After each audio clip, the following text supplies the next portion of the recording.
Bonjour à tous, bienvenue dans notre émission de lecture biblique. L'objectif est de lire toute la Bible en l'espace de 6 mois dans l'ordre chronologique des événements.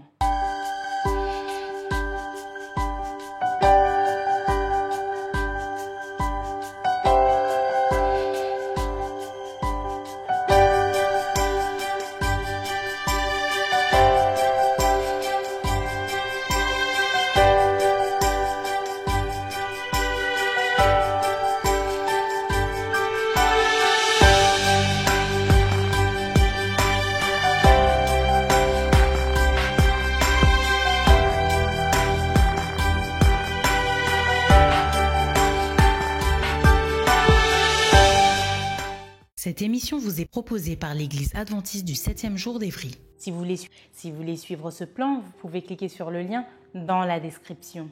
N'hésitez pas à vous abonner à notre chaîne Évry Adventiste afin de recevoir toutes les nouvelles vidéos de lecture.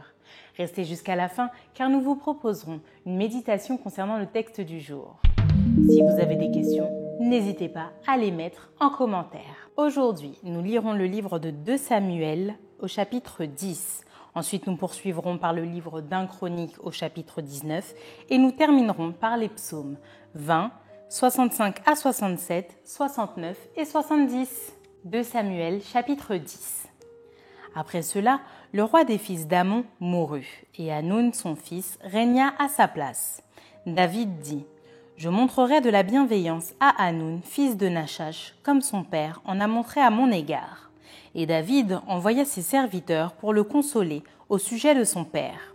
Lorsque les serviteurs de David arrivèrent dans le pays des fils d'Amon, les chefs des fils d'Amon dirent à Hanoun, leur maître : Penses-tu que ce soit pour honorer ton père que David t'envoie des consolateurs ? N'est-ce pas pour reconnaître et explorer la ville et pour la détruire qu'il envoie ses serviteurs auprès de toi ? Alors Hanoun saisit les serviteurs de David, leur fit raser la moitié de la barbe et fit couper leurs habits par le milieu jusqu'au haut des cuisses. Puis il les congédia. David, qui fut informé, envoya des gens à leur rencontre, car ces hommes étaient dans une grande confusion. Et le roi leur fit dire : Restez à Jéricho jusqu'à ce que votre barbe ait repoussé et revenez ensuite. Les fils d'Amon, voyant qu'ils s'étaient rendus odieux à David, firent enrôler à leur solde 20 000 hommes de pied chez les Syriens de Beth-Rehob et chez les Syriens de Tsoba, 1 000 hommes chez le roi de Maaka et 12 000 hommes chez les gens de Tob. À cette nouvelle, David envoya contre Joab et toute l'armée, les hommes vaillants. Les fils d'Amon sortirent et se rangèrent en bataille à l'entrée de la porte. Les Syriens de Tsoba et de Rehob et les hommes de Tob et de Maaka étaient à part dans la campagne. Joab vit qu'il avait à combattre par devant et par derrière. Il choisit alors sur toutes les lits d'Israël un corps qu'il opposa aux Syriens. Et il plaça sous le commandement de son frère Abishai le reste du peuple pour faire face aux fils d'Amon. Il dit : Si les Syriens sont plus forts que moi, tu viendras à mon secours, et si les fils d'Amon sont plus forts que toi, j'irai te secourir. Sois ferme et montrons du courage pour notre peuple et pour les villes de notre Dieu, et que l'Éternel fasse ce qui lui semblera bon. Joab, avec son peuple, s'avança pour attaquer les Syriens, et ils s'enfuirent devant lui. Et quand les fils d'Amon virent que les Syriens avaient pris la fuite, ils s'enfuirent aussi devant Abishai et rentrèrent dans la ville. Joab s'éloigna des fils d'Amon et revint à Jérusalem. Les Syriens, voyant qu'ils avaient été battus par Israël, réunirent leurs forces. Hadarézer envoya chercher les Syriens qui étaient de l'autre côté du fleuve et ils arrivèrent à Élam ayant à leur tête Shobak, chef de l'armée d'Hadarézer. On l'annonça à David qui assembla tout Israël, passa le Jourdain et vint à Élam. Les Syriens se préparèrent à la rencontre de David et lui livrèrent bataille. Mais les Syriens s'enfuirent devant Israël, et David leur tua les troupes de 700 chars et 40 000 cavaliers. Il frappa aussi le chef de leur armée, Shobak, qui mourut sur place. Tous les rois soumis à Hadarézer, se voyant battus par Israël, firent la paix avec Israël et lui furent assujettis. Et les Syriens n'osèrent plus secourir les fils d'Amon. 1 Chronique, chapitre 19. Après cela, Nachash, roi des fils d'Amon, mourut et son fils régna à sa place.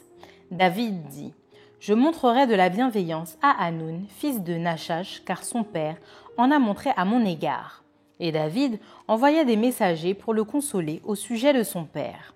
Lorsque les serviteurs de David arrivèrent dans le pays des fils d'Ammon auprès de Hanoun pour le consoler, les chefs des fils d'Ammon dirent à Hanoun : « Penses-tu que ce soit pour honorer ton père que David t'envoie des consolateurs ? N'est-ce pas pour reconnaître la ville et pour la détruire et pour explorer le pays que ces serviteurs sont venus auprès de toi ?» Alors Hanoun saisit les serviteurs de David, les fit raser et fit couper leurs habits par le milieu jusqu'au haut des cuisses. Puis il les congédia. David, que l'on vint informer de ce qui était arrivé à ces hommes, envoya des gens à leur rencontre, car ils étaient dans une grande confusion. Et le roi leur fit dire : « Restez à Jéricho jusqu'à ce que votre barbe ait repoussé, et revenez ensuite. » Les fils d'Ammon virent qu'ils s'étaient rendus odieux à David. Et Hanoun et les fils d'Ammon envoyèrent 1000 talents d'argent pour prendre à leur solde des chars et des cavaliers chez les Syriens de Mésopotamie et chez les Syriens de Maaka et de Tsoba. Ils prirent à leur solde 32 000 chars et le roi de Maaka avec son peuple, lesquels vinrent camper devant Médéba. Les fils d'Ammon se rassemblèrent de leur ville et marchèrent au combat. À cette nouvelle, David envoya contre Joab et toute l'armée les hommes vaillants. Les fils d'Ammon sortirent et se rangèrent en bataille à l'entrée de la ville. Les rois qui étaient venus prirent position séparément dans la campagne. Joab vit qu'il avait à combattre par devant et par derrière. Il choisit alors sur toute l'élite d'Israël un corps qu'il opposa aux Syriens. Et il plaça sous le commandement de son frère Abishai le reste du peuple pour faire face aux fils d'Ammon.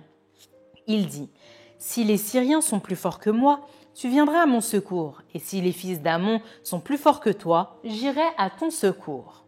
Sois ferme et montrons du courage pour notre peuple et pour les villes de notre Dieu, et que l'Éternel fasse ce qui lui semblera bon. » Joab, avec son peuple, s'avança pour attaquer les Syriens, et ils s'enfuirent devant lui.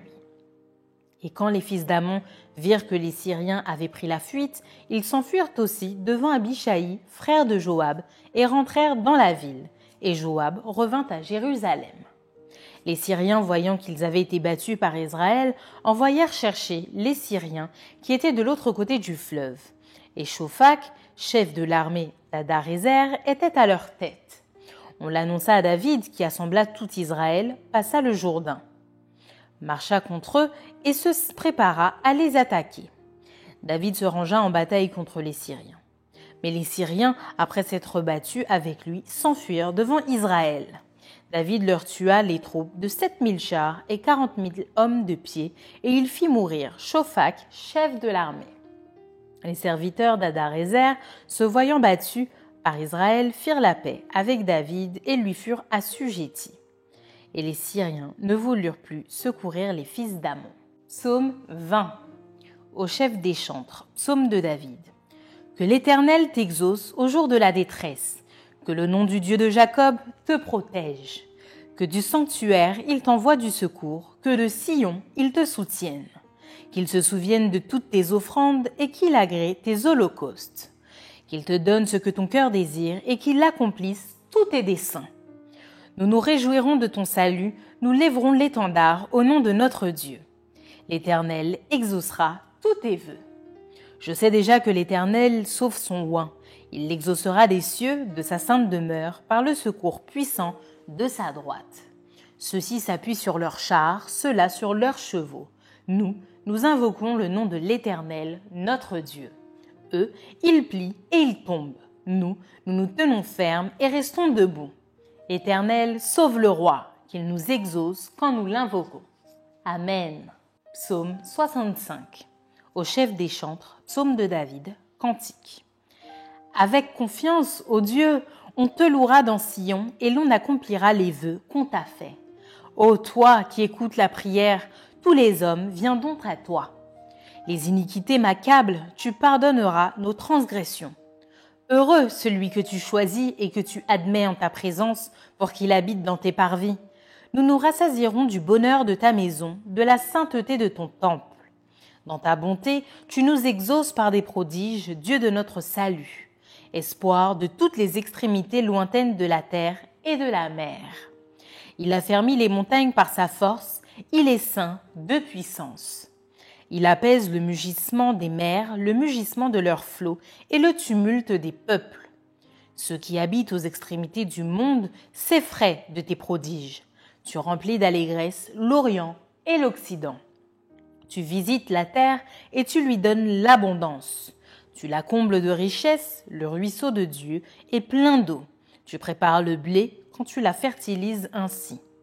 En arrosant ses sillons, en aplanissant ses mottes, tu la détrempes par des pluies, tu bénis son germe. Tu couronnes l'année de tes biens et tes pas versent l'abondance. Les plaines du désert sont abreuvées et les collines sont ceintes d'allégresse. Les pâturages se couvrent de brebis et les vallées se revêtent de froment. Les cris de joie et les chants retentissent. Amen. Psaume 66. Au chef des chantres, cantique, psaume. Poussez vers Dieu des cris de joie, vous tous, habitants de la terre. Chantez la gloire de son nom, célébrez sa gloire par vos louanges. Dites à Dieu que tes œuvres sont redoutables à cause de la grandeur de ta force. Tes ennemis te flattent. Toute la terre se prosterne devant toi et chante en ton honneur. Elle chante ton nom. Venez et contemplez les œuvres de Dieu. Il est redoutable quand il agit sur les fils de l'homme. Il changea la mer en une terre sèche, on traversa le fleuve à pied. Alors nous nous réjouîmes en lui. Il domine éternellement par sa puissance, ses yeux observent les nations. Que les rebelles ne s'élèvent pas. Peuple, bénissez notre Dieu, faites retentir sa louange. Il a conservé la vie à notre âme et il n'a pas permis que notre pied chancelât. Car tu nous as éprouvés, ô Dieu, tu nous as fait passer au creuset comme l'argent. Tu nous as amenés dans le filet, tu as mis sur nos reins un pesant fardeau. Tu as fait monter des hommes sur nos têtes, nous avons passé par le feu et par l'eau. Mais tu nous en as tirés pour nous donner l'abondance. J'irai dans ta maison avec des holocaustes, j'accomplirai mes vœux envers toi. Pour eux, mes lèvres se sont ouvertes et ma bouche les a prononcées dans ma détresse. Je t'offrirai des brebis grasses en holocauste avec la graisse des béliers. Je sacrifierai des brebis avec des boucs. Venez, écoutez, vous tous qui craignez Dieu, et je raconterai ce qu'il a fait à mon âme. J'ai crié à lui de ma bouche, et la louange a été sur ma langue. Si j'avais conçu l'iniquité dans mon cœur, le Seigneur ne m'aurait pas exaucé. Mais Dieu m'a exaucé. Il a été attentif à la voix de ma prière. Béni soit Dieu qui n'a pas rejeté ma prière et qui ne m'a pas retiré sa bonté. Amen. Psaume 67. Au chef des chantres avec instrument à cordes. Psaume cantique. Que Dieu ait pitié de nous et qu'il nous bénisse, qu'il fasse luire sur nous sa face, afin que l'on connaisse sur la terre ta voix et parmi toutes les nations ton salut. Les peuples te louent, ô Dieu, tous les peuples te louent. Les nations se réjouissent et sont dans l'allégresse, car tu juges les peuples avec droiture et tu conduis les nations sur la terre. Les peuples te louent, ô Dieu, tous les peuples te louent. La terre donne ses produits. Dieu, notre Dieu, nous bénit. Dieu nous bénit et toutes les extrémités de la terre le craignent. Amen. Psaume 69. Au chef des chantres sur les lits de David. Sauve-moi, ô Dieu, car les eaux menacent ma vie. J'enfonce dans la boue sans pouvoir me tenir, je suis tombé dans un gouffre et les eaux m'inondent. Je m'épuise à crier, mon gosier se dessèche, mes yeux se consument tandis que je regarde vers mon Dieu. Ils sont plus nombreux que les cheveux de ma tête, ceux qui me haïssent sans cause. Ils sont puissants, ceux qui veulent me perdre, qui sont à tort mes ennemis. Ce que je n'ai pas dérobé, il faut que je le restitue. Ô Dieu, tu connais ma folie et mes fautes ne te sont point cachées. Que ceux qui espèrent en toi ne soient pas confus à cause de moi. Seigneur éternel des armées, que ceux qui te cherchent ne soient pas dans la honte à cause de moi, Dieu d'Israël. Car c'est pour toi que je porte l'opprobre, que la honte couvre mon visage. Je suis devenu un étranger pour mes frères, un inconnu pour les fils de ma mère. car le zèle de ta maison me dévore et les outrages de ceux qui t'insultent tombent sur moi. Je verse des larmes et je jeûne, et c'est ce qui m'attire l'opprobre. Je prends un sac pour vêtements et je suis l'objet de leur sarcasme. Ceux qui sont assis à la porte parlent de moi, et les buveurs de liqueurs fortes me mettent en chanson. Mais je t'adresse ma prière, ô Éternel, que ce soit le temps favorable, ô Dieu, par ta grande bonté. Réponds-moi en m'assurant ton secours. Retire-moi de la boue et que je n'enfonce plus. Que je sois délivré de mes ennemis et du gouffre. Que les flots ne m'inondent plus, que l'abîme ne m'engloutisse pas et que la fosse ne se ferme pas sur moi. Exauce-moi, Éternel, car ta bonté est immense. Dans tes grandes compassions, tourne vers moi les regards et ne cache pas ta face à ton serviteur. Puisque je suis dans la détresse, hâte-toi de m'exaucer. Approche-toi de mon âme, délivre-la, sauve-moi à cause de mes ennemis. Tu connais mon opprobre, ma honte, mon ignominie, tous mes adversaires sont devant toi. L'opprobre me brise le cœur et je suis malade. J'attends de la pitié, mais en vain, des consolateurs et je n'en trouve aucun. Ils mettent du fiel dans ma nourriture et pour apaiser ma soif, ils m'abreuvent de vinaigre. Que leur table soit pour eux un piège et un filet au sein de leur sécurité. Que leurs yeux s'obscurcissent et ne voient plus et fait continuellement chanceler leurs reins. Répands sur eux ta colère et que ton ardente fureur les atteigne. Que leur demeure soit dévastée, qu'il n'y ait plus d'habitants dans leurs tentes. Car ils persécutent celui que tu frappes, ils racontent les souffrances de ceux que tu blesses.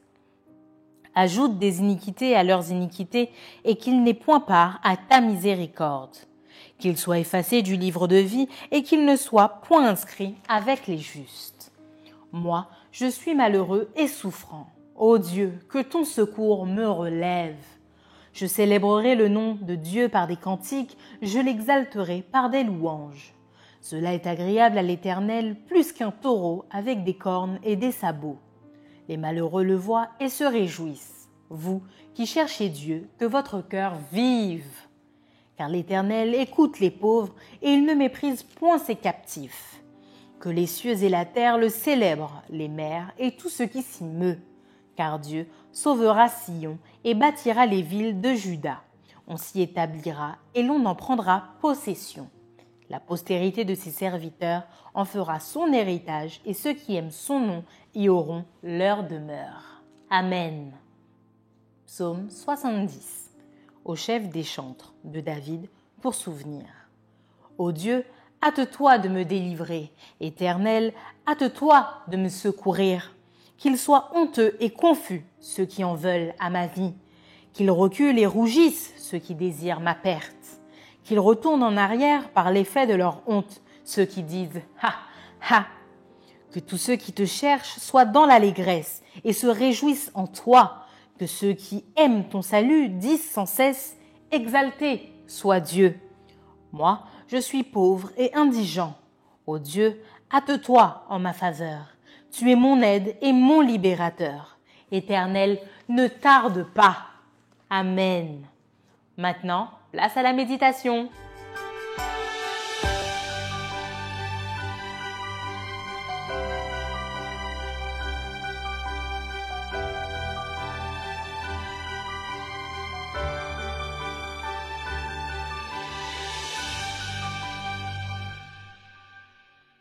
Bonjour à tous, chers amis, c'est un immense plaisir de pouvoir partager la parole de Dieu avec vous.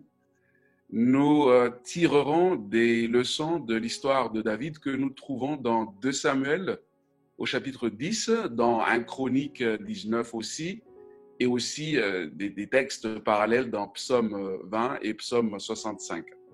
Un jour, David a voulu montrer de la bienveillance au nouveau roi Hanoun du royaume ammonite lorsque son père, le roi Achash, mourut, en envoyant une délégation pour le consoler.